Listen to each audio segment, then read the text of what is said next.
Interview preparation is a subject that comes up every week. As developers go through the course, they start to get interviews, then the panic sets in. How do I ensure I make the most of this opportunity? And it's a great way to think, we should be prepared.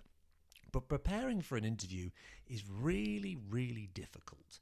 And it's always a difficult question for me to answer because every company interviews differently, every person interviews differently. You could be tested in various ways. It could be, a take-home exercise. It could be whiteboarding. It could be, just a technical test that you sit there and do. It could be just a very relaxed, open conversation about tech. You never know what you're going to get. And sometimes you can get that insight from the recruiter. You can get lots of insights from the recruiter. In fact, you can find out why all the previous candidates failed. You could find out, maybe it was due to salary requirements. Maybe it was due to a missing technology that you can now talk about during the interview. So the first port of call, I would say, is to speak to your recruiter if you're going through a recruiter. But if not, what else can you do? So firstly, I would be starting to look at the company. I would look at their social media. I'd look at their website.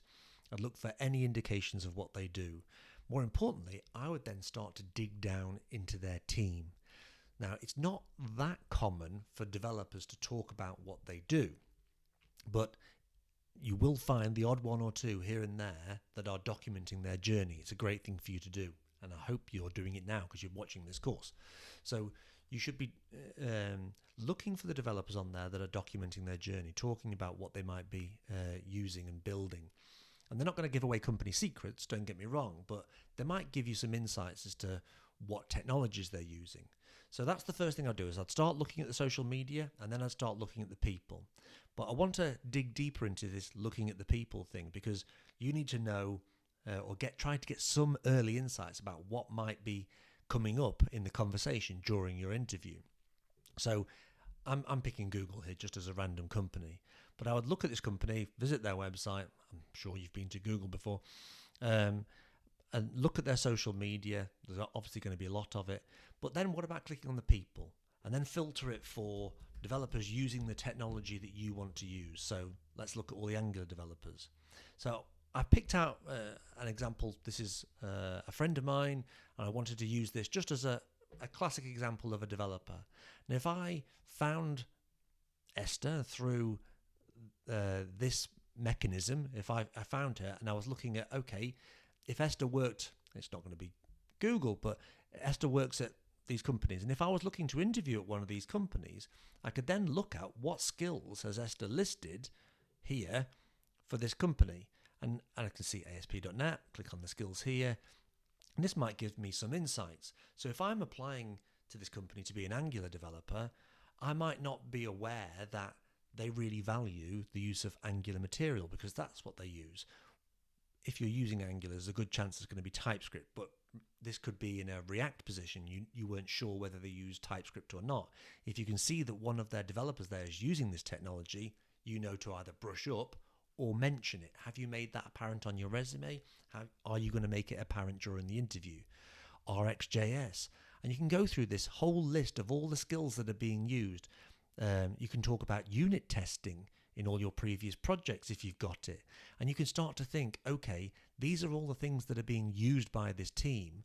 The more things I point out from here, the more things I tick off, the more in alignment I am with the team that's already there.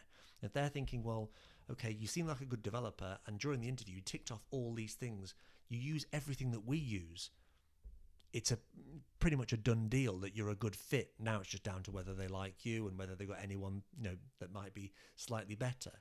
But it's quite common for people to go into an interview, and I normally tell this story about someone going in for maybe a Node and React role, and you spend your hour talking about Node and React only to find out that the reason why you're in the room, the reason why you're being hired is that they had someone who knew more about GraphQL and they left the company, and you've got GraphQL on your resume.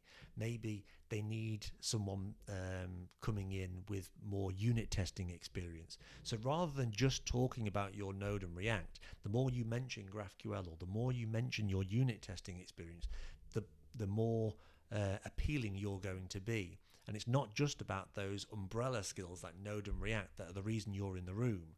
So if you can start to establish what things are going to make you stand out, what things are going to make you align better, then you can start mentioning those all the way through your interviews. So doing your research is not just about researching the company, but researching the developers and the technologies they use and seeing if you can leverage those during your interview. I hope that helps. See you in the next video.